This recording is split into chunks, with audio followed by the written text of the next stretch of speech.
Hello friends, welcome to For You Study. आज हम पढ़ने वाले हैं वेद से रिलेटेड चारों वेदों के सभी महत्वपूर्ण प्रश्न उत्तर, जिसमें 80 प्लस इम्पोर्टेंट क्वेश्चन देखेंगे। सभी जो है प्रतियोगी परीक्षाओं के लिए बहुत ही महत्वपूर्ण है, जो आ चुके हैं या फिर आ सकते हैं, ऐसे क्वेश्चंस हम करने वाले हैं। पिछले क्लास में हमने वेद का थ्योरी सेक्शन कर लिया है, जिसमें सारे इम्पोर्टेंट पॉइंट हमने देख लिया है। आज हम उन्हीं से रिलेटेड क्वेश्चन करने वाले हैं, जिससे आपको ये पता चल जाएगा कि आपने पिछले क्लास में जो पढ़ा है वो आपको याद है या नहीं। तो शुरू करते हैं आज की क्लास को, जिसका पहला क्वेश्चन है कि भारत का सर्वप्रथम धर्म ग्रंथ क्या है। सर्वप्रथम धर्म ग्रंथ क्या है, इसको आप कमेंट बॉक्स में लिखिए। वीडियो को पॉज करके मैं आपको आंसर बता देता हूँ। भारत का सर्वप्रथम धर्म ग्रंथ है वेद, हमने पढ़ा था। दूसरा क्वेश्चन कहता है वेद के कितने प्रकार हैं, नाम बताइए। आपको कमेंट बॉक्स पे आंसर लिखना है, मैं इधर आंसर बताऊंगा। वेद के कितने प्रकार हैं? 4 प्रकार हैं। कौन कौन से? ऋग्वेद, यजुर्वेद, सामवेद और अथर्ववेद। आंसर देख लेते हैं। आंसर आपका वेद के 4 प्रकार, ऋग्वेद, यजुर्वेद, सामवेद और अथर्ववेद। तीसरा क्वेश्चन क्या कहता है, ऋग्वेद किससे संबंधित है अथवा ऋग्वेद किसे कहते हैं। इसका आंसर आप कमेंट बॉक्स में लिखिए। ऋग्वेद किसे कहते हैं? आंसर देख लेते हैं। ऋचाओं के क्रमबद्ध संग्रह को ऋग्वेद कहा जाता है। अब ये ऋचा क्या है? ऋचा है श्लोक, पिछले क्लास में बता चुका हूँ। तो ऋचा और श्लोक और मंत्र तीनों एक ही हैं। अगला क्वेश्चन देख लेते हैं। ऋग्वेद में कितने मंडल हैं? ऋग्वेद में कुल 10 मंडल हैं। आपका उत्तर जो है 10 मंडल सही होगा। पांचवा क्वेश्चन, ऋग्वेद में कितने सूक्ति हैं? ऋग्वेद में कितने सूक्ति हैं? ऋग्वेद में 1028 सूक्ति। आपका सूक्ति की संख्या कितना है? 1028। छठवां क्वेश्चन, ऋग्वेद में कितने ऋचाएँ हैं? ऋग्वेद में कुल ऋचाओं की संख्या 10,462 है। 10,462 ऋचाएँ। सातवां क्वेश्चन क्या कहता है, ऋग्वेद के ऋचाओं को पढ़ने वाले ऋषि को क्या कहते हैं? आंसर आप दीजिए। ऋग्वेद के ऋचाओं को पढ़ने वाले ऋषि को होत्री कहा जाता है। आपका सही आंसर क्या है? होत्री या होता। आठवां, 4 प्रमुख जातियों की स्थितियों, दायित्वों तथा कर्तव्यों एवं विशेष अधिकारों का स्पष्ट विभेद कौन करता है? इसका सही आंसर देख लेते हैं। इसका सही आंसर है धर्मसूत्र।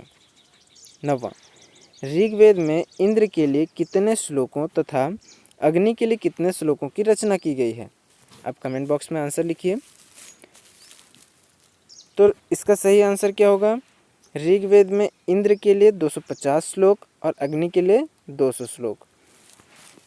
10वां क्वेश्चन क्या कहता है, प्राचीन इतिहास के साधन के रूप में वैदिक साहित्य में ऋग्वेद के बाद किसका स्थान है? ऋग्वेद के बाद किसका स्थान है? सही आंसर शतपथ ब्राह्मण। क्या है आपका सही आंसर? शतपथ ब्राह्मण। 11वां, वर्तमान समय का कैलेंडर किस पर आधारित है? किस पर आधारित है वर्तमान समय का कैलेंडर? इसका सही आंसर है वर्तमान समय का कैलेंडर ईसाई धर्मगुरु ईसा मसीह के जन्म वर्ष पर आधारित जो कैलेंडर है, जिसको कहा जाता है ग्रेगोरियन कैलेंडर, जूलियन कैलेंडर, ईसाई कैलेंडर, तीनों एक ही कैलेंडर का नाम है। तो आपको जो है ऑप्शन में कोई भी एक दिया रहे तो वही सही आंसर आपको टिक करना होगा।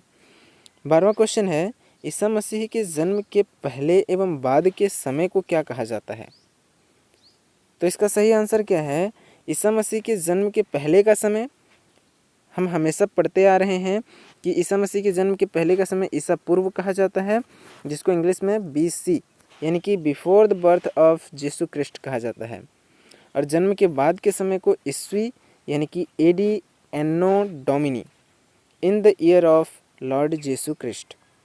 ये आपका सही आंसर है। इसमें आपको जो है क्वेश्चन इस प्रकार लंबा नहीं पूछेगा, आपको पूछ सकता है कि ईसा मसीह के जन्म के पूर्व का समय क्या कहा जाता है। तो ऑप्शन में ईसा पूर्व दिया रहेगा या BC दिया रहेगा, वही सही आंसर होगा। इस प्रकार क्वेश्चन होगा। 13वां क्वेश्चन क्या कहता है, यजुर्वेद किससे संबंधित है अथवा यजुर्वेद किसे कहते हैं? इसका सही आंसर क्या है? आप जो है कमेंट बॉक्स में लिखिए, वीडियो को पॉज करके। सही आंसर मैं बता देता हूँ। सस्वर पाठ के लिए मंत्रों तथा बलि के समय अनुपालन के लिए नियमों का संकलन यजुर्वेद कहलाता है। यह वेद गद्य एवं पद्य वाला वेद है। एकमात्र वेद है जो गद्य में भी है और पद्य में भी है, दोनों में है। और जो बलि के समय मंत्र अनुच्चारण किए जाते हैं वो यजुर्वेद से संबंधित है। 14वां क्वेश्चन क्या कहता है? यजुर्वेद को पढ़ने वाले ऋषि को क्या कहते हैं? सही उत्तर क्या है? यजुर्वेद को पढ़ने वाले ऋषि को उद्धर्यु कहा जाता है। हमारा नेक्स्ट क्वेश्चन है, सामवेद किससे संबंधित है? सामवेद किससे संबंधित है? सामवेद गाई जा सकने वाली ऋचाओं का संकलन सामवेद कहलाता है। एकमात्र वेद जो गाई जा सकती है, ऐसा क्वेश्चन आए तो उसका सही आंसर होगा सामवेद। 16 सामवेद के पाठकर्ता को क्या कहते हैं? सही उत्तर क्या है? सामवेद के पाठकर्ता को उद्रात्री या उगदाता कहा जाता है। 17 प्रेम और विवाह कार्यक्रम किस वेद से संबंधित हैं? प्रेम और विवाह कार्यक्रम जो है अथर्ववेद से संबंधित है। हमने अथर्ववेद के परिभाषा में पढ़ा था। 18वां क्वेश्चन क्या कहता है? वेदों को भली भांति समझने के लिए किसकी रचना हुई है? वेदों को भली भांति समझने के लिए जो है 6 वेदांगों की रचना हुई है। और वो 6 वेदांग क्या हैं? शिक्षा, ज्योतिष, कल्प, व्याकरण, निरुक्त, छंद। 19 सबसे प्राचीन वेद का नाम क्या है? बताइए। सबसे प्राचीन वेद का नाम है ऋग्वेद। 20वां क्वेश्चन क्या कहता है? सबसे बाद का वेद का नाम बताइए। तो सबसे बाद का वेद क्या नाम है? अथर्ववेद। 21 किस वेद को भारतीय संगीत का जनक कहा जाता है? किस वेद को भारतीय संगीत का जनक कहा जाता है?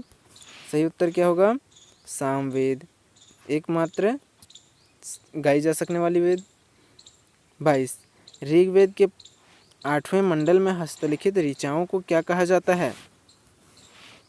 इसका सही उत्तर खेल कहा जाता है। 23 ऐसा वेद जो गद्य एवं पद्य दोनों में है, नाम क्या है? बताइए। दोनों में है, गद्य और पद्य दोनों में है, वह वेद क्या है? यजुर्वेद है।